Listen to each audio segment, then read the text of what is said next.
Good evening, everyone. This meeting of the New Bedford Preservation Committee is called to order at 6:02 p.m. We welcome you to the June 11th, 2024 meeting of the Community Preservation Committee. My name is Jan De Silva, and I'm chair of the Community Preservation Committee. If you have a cell phone or other electronic device, please turn it off or set it to silent. If you wish to speak at today's hearing, you will be provided that opportunity at the appropriate time. Right now, I'd like to call the roll and have the CPC members note if they are present. Jody Sievert. Here. Melissa Chester-Latendre. Here. Christopher Amaral. Here. Diane Barabee. Here. Peter Blanchard. Here. Leona Fisher. Here. Arthur Glassman. Yay, 100% attendance. All right, next on the agenda is approval of the May 28th, 2024 minutes. I'll entertain a motion to approve the minutes with any necessary corrections. Motion made by Leona Fisher, seconded by Peter Blanchard. All in favor? Aye. Opposed? Abstentions? Motion passes. All right, now I'd like to entertain a motion to open the public hearing. All in favor? Aye. Oh, I need a motion. I'm sorry. Okay, second? Motion made by Jody Sievert, seconded by Melissa Chester-Latendre. All in favor? Aye. Opposed? Abstentions? Okay, so we're here today to kind of review the CPA FY25 proposed plan. So this gives you the opportunity to know what's in the plan, what our priorities are for the next year, learn more about the application process. It's not the application workshop. It's just to learn more about CPA and what our priorities are for the next year. We just finished this year's funding round, and we will start the new funding round in September with the application process. So, I'm now going to introduce Jessica Bailey, who's our CPA manager, who will take us through the PowerPoint slide that we have.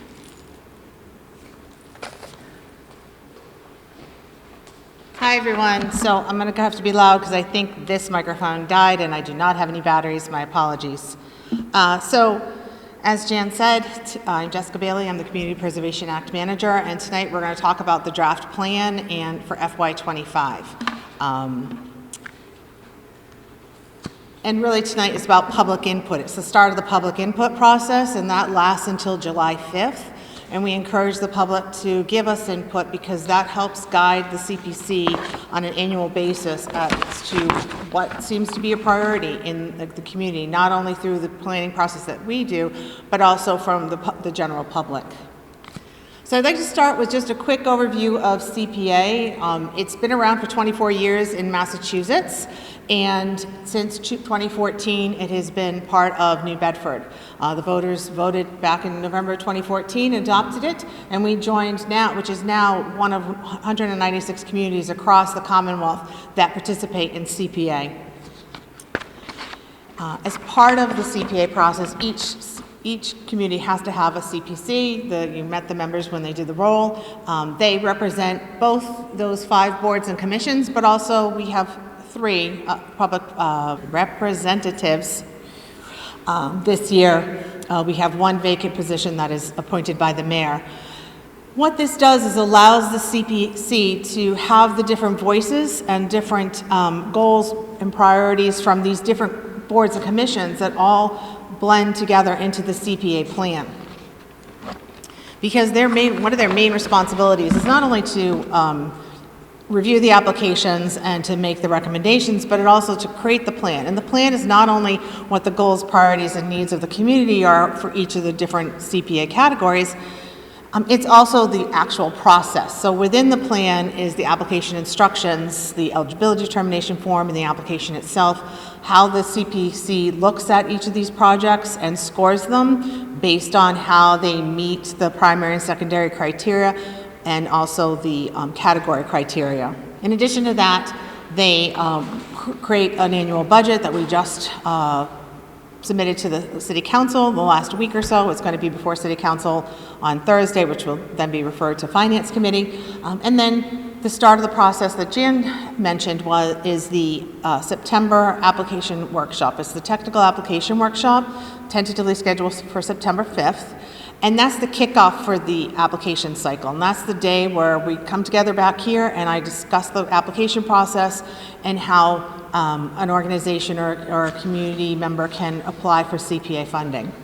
But that's just the beginning. It then is a month-long process in that the applications come in November. The applicants are invited to do a public presentation in January, February. The CPC meets and deliberates and determines the recommendations to City Council.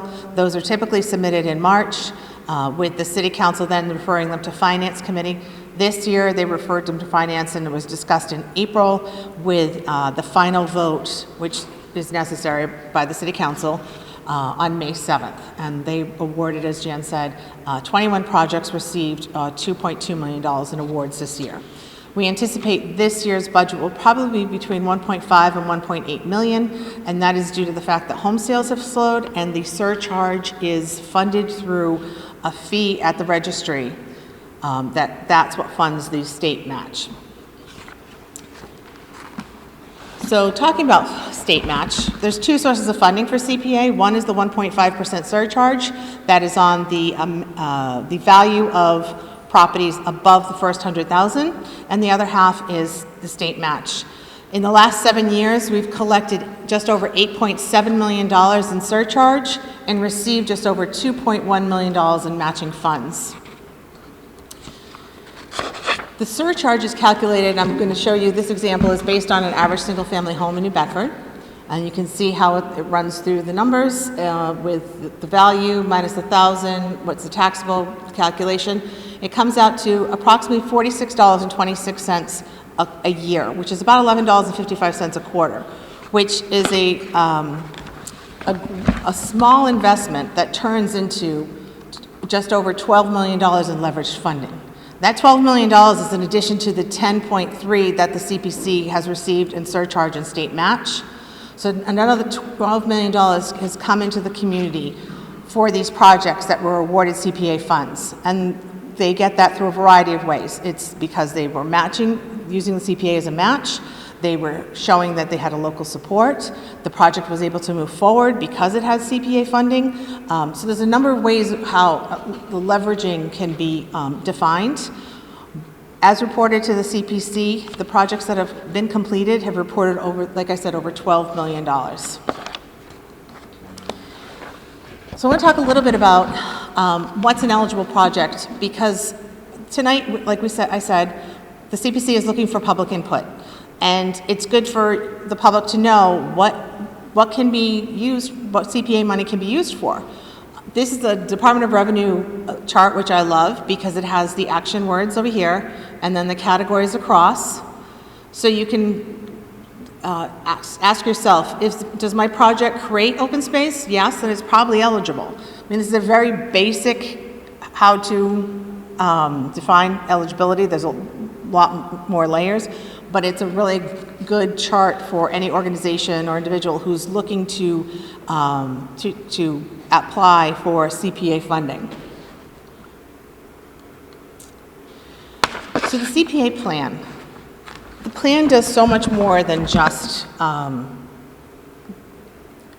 outline the needs, goals, and priorities, because it's a tool that the CPC uses to say, here's how, to each of the boards and commissions that are represented.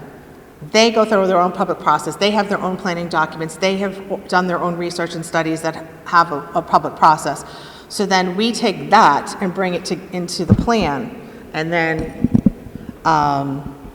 make our own, take that information and put it into our plan.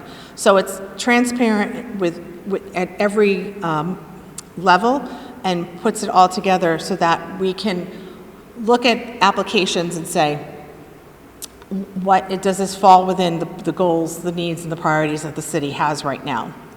But it's also to provide a very clear criteria and transparent method for the application process. here's what's expected of every applicant, here's the information that you need to provide, here's the process by which you do it, so that each applicant can then apply. And when this process began back in 2016, the goal of the CPC was to make a process that anybody could do, from a small nonprofit that's all volunteers to a larger, a nonprofit that has professional staff, to a community organization that wants to partner with a city department on a project. But having said that, we always look at the plan, we look at the application, see what stumbling blocks we find that applicants have in any given year, and try to tweak that so that it's more clear, it's easier, and it's accessible as possible to all levels and all size organizations. So in CPA world, there's 3 categories. Open space and recreation are actually one category, but we define them separately because they have just a little few nuanced differences. Open space, the biggest difference is that you can't rehabilitate space with CPA money unless it was acquired with CPA money. And right now, the only project that has ever received open space money is the Buzzards Bay Coalition's work at the Cushnet Sawmill. That was back in FY18. Because we're a city, there's not a lot of open space to acquire, but it is something that the CPC certainly would entertain applications for that, because it is something that, as a community, there is that need. The definitions, and this is not limited to, there's a list of how open space is defined that is used by the CPC. And then the goals and priorities. And a lot of this is informed by not only the Conservation Commission that is represented, but also by Parks and Rec, because some of this sort of dovetails, where some of the greenways are our park system, but also can be not our park system. It could be a state, like the state reservation in the north end.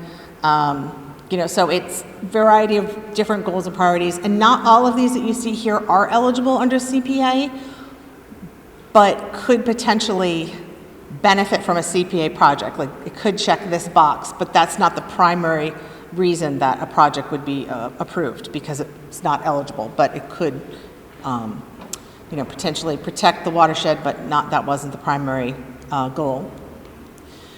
Recreation, funding new recreation activities, rehabilitating recreation activities. This is our second largest project in terms of monies awarded over the last 7 years. The first is historic preservation. We have done projects from the north end to the south end, from basketball courts to baseball to skate park design, passive recreation projects, playgrounds, active recreation projects have all been funded with CPA monies. Some of them have been on school property, and others have been on city property. The goals are great in that recreational opportunities for all ages, all abilities in New Bedford, and both passive and active, because not everybody is into sports, but they want to, walk through the park and having that space.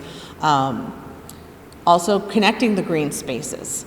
We've done projects at every single 4 major parks, Buttonwood, Brooklawn, Hazelwood, and Riverside, in addition to smaller parks as well.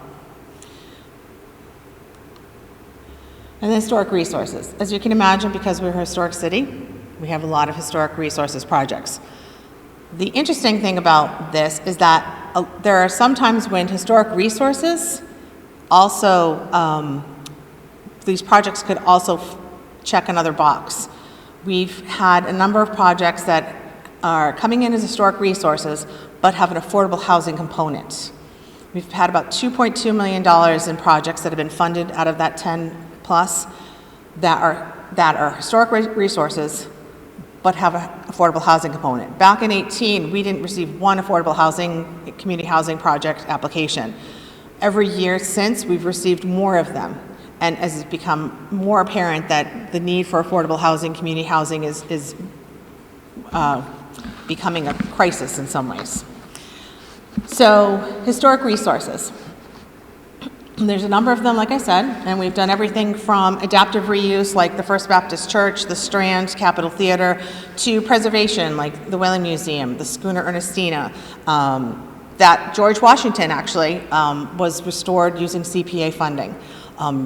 So it's a way to preserve all of the resources that we as a city own, but also that are inhabited by a lot of the nonprofits in our community, because a lot of nonprofits, their main mission is not to preserve the building, it is to do whatever programming. However, they need to preserve their buildings, but there's not a lot of access to that. CPA helps them fill that gap. The one thing that is great about CPA is that we can have this conversation, and that while there's categories for the 3 CPA categories, the community makes that choice. The community says, here's our goals and needs. This is what's been identified within our planning documents across all of our boards and commissions that are then taken and put into the CPA plan. And the community decides by applying, because the CPC cannot bring those applications in. You know, we can have conversations, we can spread the word, we can invite people to apply, we can have conversations. Myself and all the CPC members are always available, but it's the community that needs to bring those applications to us. So that, because that sort of shows what the priorities are. And every community within our community has different priorities. So it's important that everybody has a voice and provides us with that feedback. As I mentioned, community housing. We've had, not only do we have adaptive reuse of buildings like the Capitol Theater and Holy Family High School, we also have Temple Landing 2, which we're hoping will break ground by the spring, that'll be senior and ADA accessible housing. So there's a variety of housing, in addition to, say, the Talbot Apartments that are undergoing the restoration up in the North End after the fire at the old Waverly Hotel.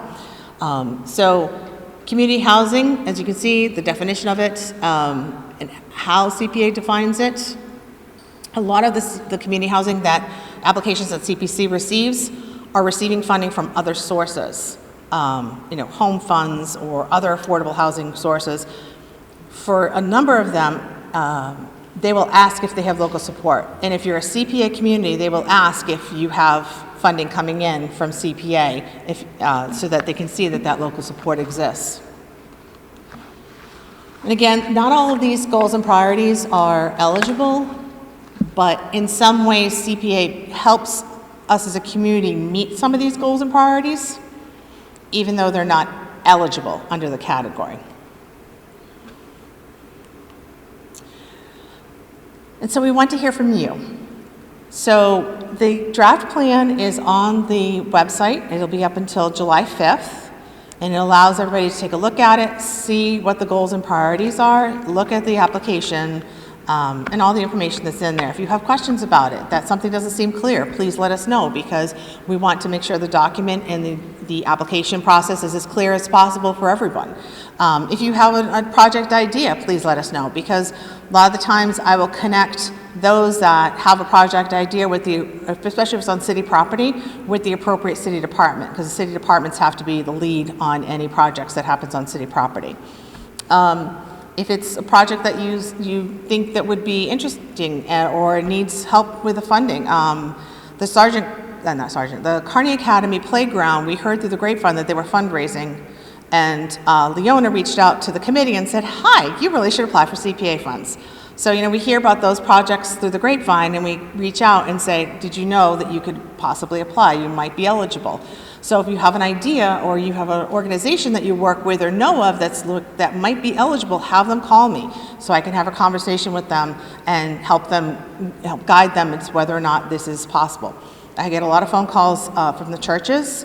Unfortunately, active congregations cannot receive CPA funding, but I can point them in the direction of a couple of resources that I have found over the years so that they can potentially look for other funding sources. But really the public input is important to the CPC so that they can know that while we put together this document now, things change. A lot of the documents that we use to put the input into the plan from the various boards and commissions, they're not from this winter. So things change, life changes, so it's good for us as a committee to understand where the community is looking now. So next steps, incorporate the public input into the draft plan. I'll provide that to the CPC after the 5th of July. They'll review it, and then at their July meeting, they will discuss and approve. Application materials and the due dates will be set. I will start in early August, letting everyone know that this is when we're going to do the application technical workshop on, I think, like I said, September 5th. It's highly, highly recommended, if you want to apply, that you should attend September 5th. And if you cannot attend, please call me, because I will walk you through everything you need to know. And then, like I described earlier, the application review process usually wraps up by early spring with the funds. Right now I'm doing the grant agreements for the FY24 projects. They'll hopefully all be executed by July 1 with monies available for disbursement by the 3rd week in July. So, because I know I have a couple of projects this year that are ready to go and they're ready to get their disbursements. So all the information is on our website. We meet typically the 4th Tuesday of the month in May, October, November, December, January, and February. They meet usually 6 times in 6 weeks, and then they have March and April off. So, and if you need information, the email's right there. But I think to thank everybody for participating and attending. I'm going to turn it over to Jan so she and I can answer any questions, or if you have any comments or public input, you can share that with us. This will all be on public access with the PowerPoint as well. So if you need to go back to refer to something, the PowerPoint is also on the website along with the plan. So thank you. Thank you, Jessica, for that presentation. And now it's time to open it up to the public, find out if the public has questions about the priorities, or we'll talk about the application process in September. But if you think you might have an application question now, you can ask it. But, you know, we're here to take questions. So, any questions?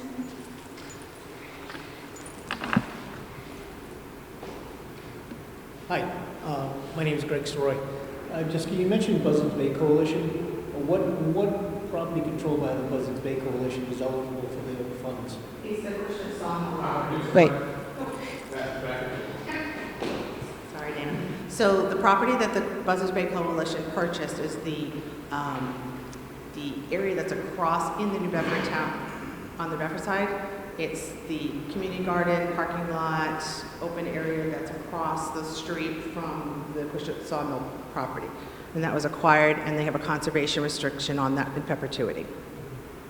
So no other property owned by the Buzzards Bay Coalition or controlled by the Buzzards Bay Coalition is eligible for the funds? No, they're eligible. If they brought to the CPC a property that was open space eligible, absolutely. Okay, because I was just curious about the Florida BPS Nature Trail that's behind the near the airport off of Old Forever Road. Which project? The Flora B. Oh, the Flora B. So the yeah. Flora B is state property. That's state property. It's not owned by the. They may list it as a hiking trail. I don't think that they have control over that. It's a trail, and for the past 5 years, I've been. The easiest way to probably have someone help with that is to form a friends group. That would be a nonprofit, and they could apply for it. But I don't know if the state would apply for the money to do that. Because it's owned by the state entity. It's not owned by a nonprofit. It's not owned by the city. So could the Buzzards Bay Coalition apply for funds for that? If they partnered with the state, they'd have to partner with the state. They'd have to partner with the property owner. Okay, but that's state property. So is that state property is Turner's Pond state property as well? I am not sure about that. Does anybody know? I don't know if Turner's is owned by, if it's owned and controlled by the state. I just don't know whose jurisdiction that is. I'm going to guess probably not, but, because I've never seen it listed in the Parks and Rec Yeah. website, so it may be that it's part of the Flora B. So. Thank you. Any other questions? Hi, Scott Pemberton. I run the Friends of Brooklyn Park, and I'm also run the North End neighborhood. So if I was interested in applying for CPA for the projects that we have ideas for within the parks, I think mentioned before, it would have to be through Parks and Recreation first, right? So I would just get together with Mary, and they would have to do the application, or is it something that we do? And how would... So for any project that's going to occur on city property, the department that oversees that particular property, in this case Parks and Rec for Brookline Park, you would have to work with Mary because she'd have to be the lead. You would be the secondary with Friends of Brookline. You could, a lot of times she works in conjunction with the organization. You know, you could do the legwork of getting the quotes, because you will need quotes for the application. That being said, it's a conversation you need to have with Mary because there's a lot of priorities that the public doesn't know about for all these, and they have to determine, each of the individual departments have to determine whether or not that fits within their priority for any given year. So, but that's definitely a conversation that Mary has had, and we've worked with the Friends of Buttonwood, Friends of Hazelwood in the past. So, you know, that's not something uncommon for the CPC to work with Mary and the Friends groups.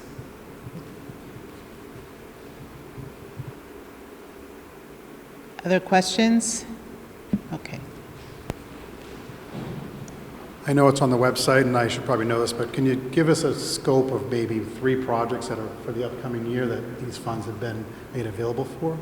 Give us an idea. 3 projects that are getting funding now?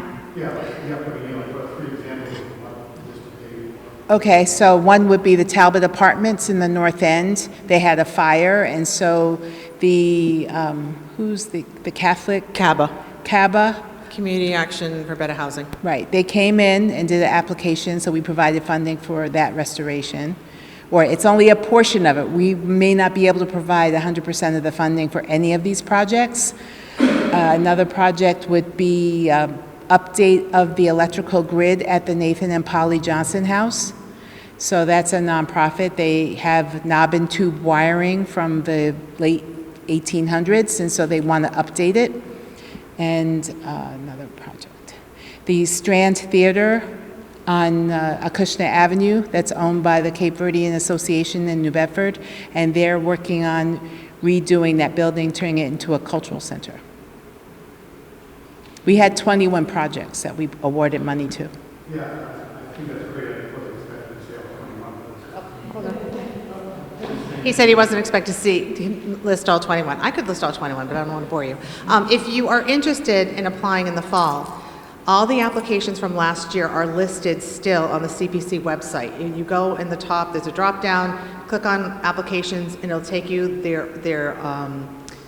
that was the initial application that was merged and posted in November. I leave them up until usually when I get the next round in, just as a guide for organizations who might want to see how to do it, how an application was put together. And of course, at the technical workshop, we can go over that more. Okay, any more questions? Some of our recipients for this year are here in the room, so. Yeah, exactly. And yes, hold on, Paul. I mean, one of the things that people need to remember is that because the CPC does not have a very large budget, we do funding over many years for various phases, like First Baptist Church and James Arnold Mansion. Could you remind us when the eligibility submissions will be required?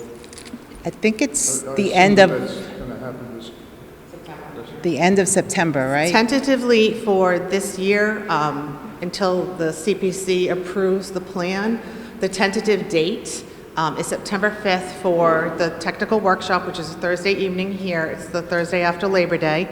And then 26th, I think it's September 27th is the tentative date the eligibility determination forms will be due, with the full applications due in mid-November, and I can't remember if it's the 15th or the 17th. So, So what- it gives you enough time, it gives you all of October and part of November to pull together all the information you need. So what Jessica is talking about, we have our application workshop, but our application is a two-step process. So step one is filling out a two-page form, and once you complete that, we review all the forms and decide if your project is actually eligible for CPC. And those projects that are found eligible will be invited to apply for the step two, which is the full application, and that's due in the middle of November.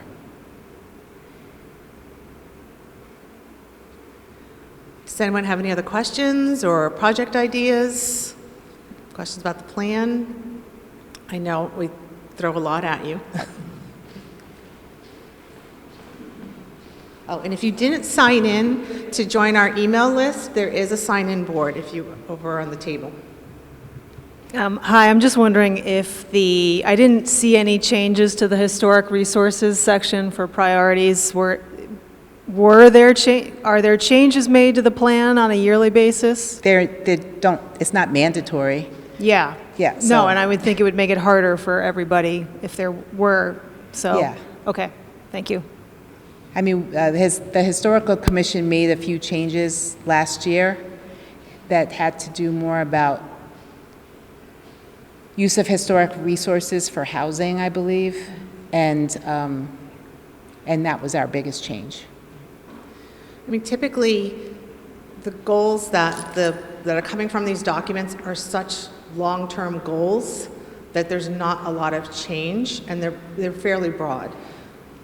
Every 5 years, we're required to do a full overhaul of the plan, which we did last year. But annually, we ask all the boards and commissions to put on their agendas in the spring their relevant section, so that they can review that, make sure there's nothing that hasn't changed that the CPC isn't aware of, so that we can incorporate those changes into the plan to make sure that we're as up to date as possible with the goals and priorities of the community, as defined by the various processes that each of the boards and commissions went through.